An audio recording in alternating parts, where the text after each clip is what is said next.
we put an offer in on a house, and I am in the absolute regret phase of that right now. Like, I am in the panic. What are we doing? How are we going to afford this? How do we get through this phase? Obviously, we got pre-approved for it, and everything's going to be okay. And I've looked at our finances, and they're going to be okay. But I am panicking. Our mortgage payment, how? And we've been living incredibly below our means for the past few years, so this is a big deal. But like, wowzas, I can't go back. We've already submitted the earnest money. The deal is basically done. But that minute after you make a big purchase, whoa, that regret you feel, or did I make the right decision? Did I screw up? How are we going to do this? That's where I'm at right now. Hey guys, welcome back to the channel. So she's right. A lot of people probably feel this way. Even myself, every time I've purchased a home, I have that feeling of, man, am I doing the right thing? It's normal. That's the point I'm trying to make. So the purpose of this video is to go through the next 2 or 3 steps that you can expect to go through once an offer has been accepted, because this is just the beginning of your process. Because unless you're paying with cash, you have to go through your mortgage process. And so the next couple of videos we do will get a little deeper into that, but I want to chunk it down to not overwhelm you. So offers accepted, you have the feelings that this lady is having. Again, they're normal. What's the next logical step? Because the deal is not over. You're really just starting. So the first thing you're going to do when an offer is accepted is you're going to put your earnest money or deposit your earnest money, depending on where you are in the country, either at a title company, an escrow company, attorney, or maybe even the brokerage. I know in Mississippi, sometimes the agent, the brokerage holds the earnest money. Regardless, earnest money is going to be anywhere between 1% and higher. I've seen a lot of money with earnest being put down. It just really depends on the deal and what's negotiated. So I'm not going to explain it to you. I found somebody that has a very unique way of explaining what earnest money is. So I'm going to let him knock that out, and I think you guys will enjoy it. Let's check it out. Earnest money. You serious or you playing? Small deposit. Seller don't want to waste time. Money goes towards closing. If you serious, put money down. Yeah, guys, I love it. Did you like that? You serious or you playing? So earnest money lets the sellers know that you serious, right? Because to get to this point, they're comfortable with your financing because you've been properly pre-approved. Okay, got videos on the channel about that.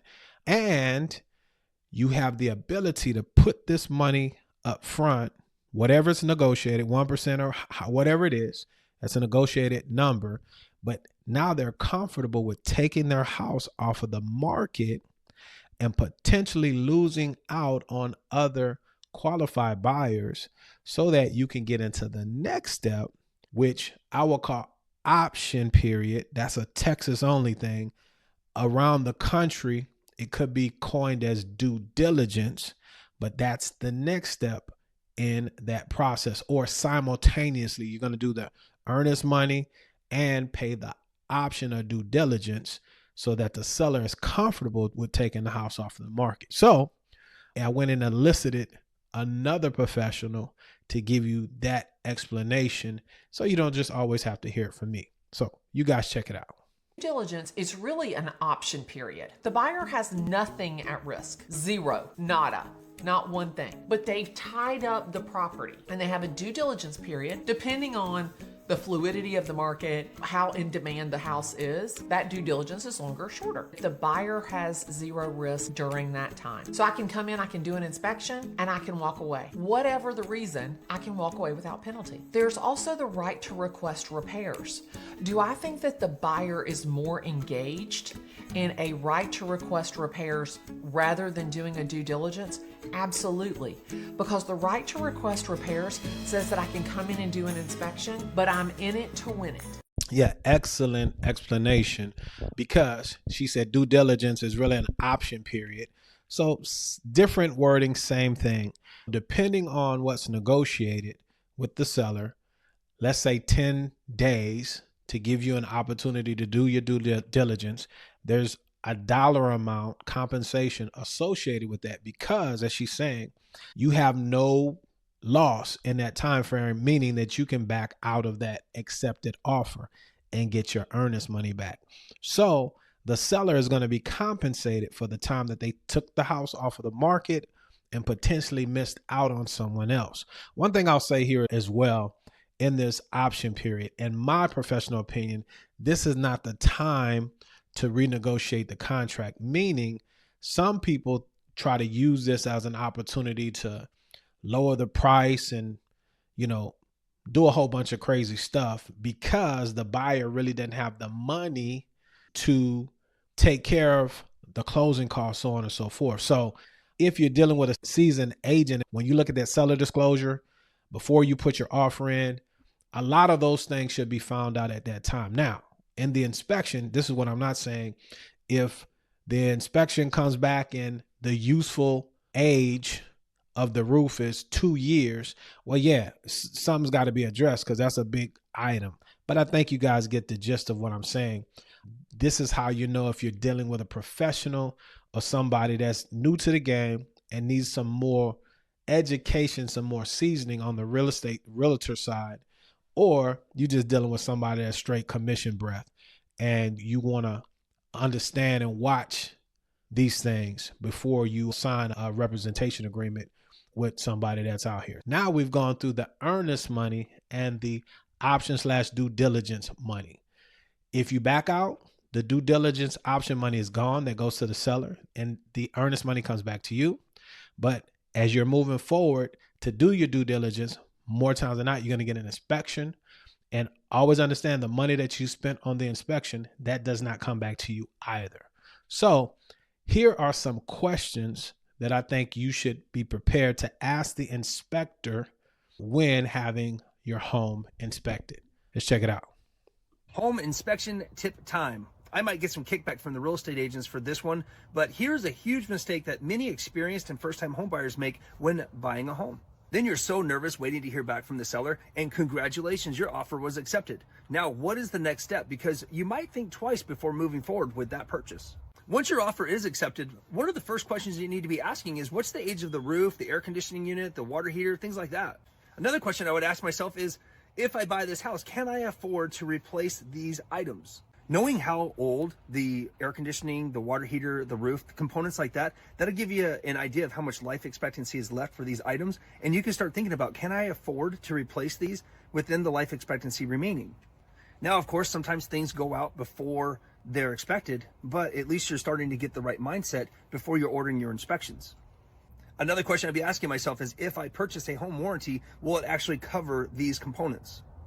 Many times I do an inspection for a potential buyer and they get very discouraged to find out that some of these major components may need to be replaced in the near future, and they get kind of discouraged because they already live paycheck to paycheck and can't afford to replace these items. Of course, it would be great to get some of the details before or during the preview of the property, but many a times that information won't even be readily available to you until after you've written your offer. So once you have your offer accepted, I would want this information ASAP, as soon as possible. If there's any information on that seller's disclosure that would be a deal breaker for you, then you can find that out before you spend the money on inspections or appraisals. So as soon as your offer is accepted, look at that seller disclosures and make sure there aren't any red flags on there pertaining to the home before spending money on those inspections. Excellent advice, excellent things to look out for. And I agree with him 100%. A couple of things that he said I want to expound on just for a few minutes. So once that offer is accepted, you want to make sure that your agent has really gone through that seller disclosure with a fine-tooth comb. If you're dealing with a property that has a septic tank or a well, you want to make sure that that septic tank is going to be pumped before you get into the house, because that could be a money saver. You want to make sure those things are working well. Ask the seller if they have those things. When was the last time these things were serviced? Because those are monies.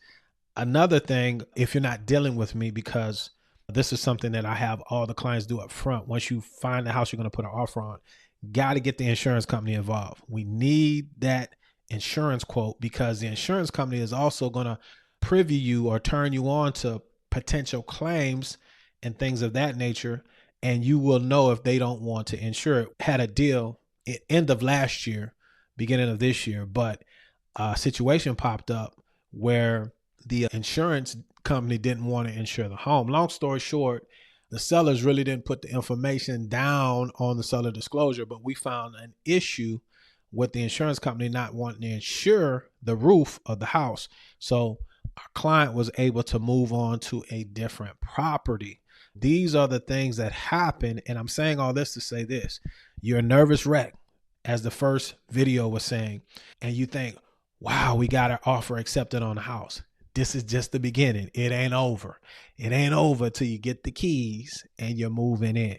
So just glean over this information. Share this with anybody that's going through these steps. I'll recount. The offer's been accepted. Okay.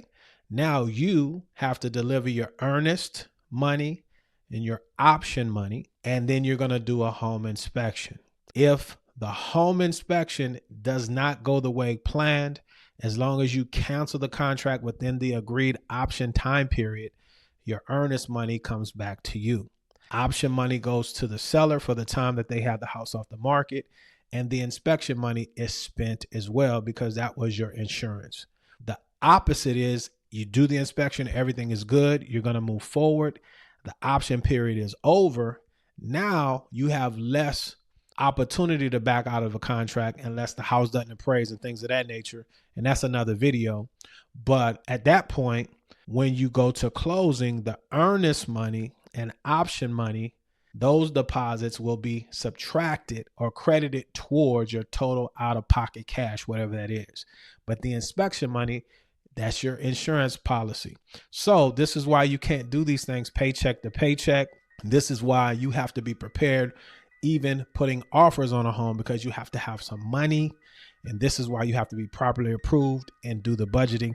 And this is why you watch this channel, because we simplify the home loan process. So if you're ready to get onto the housing ladder and you need a lender, I would like to interview for the position.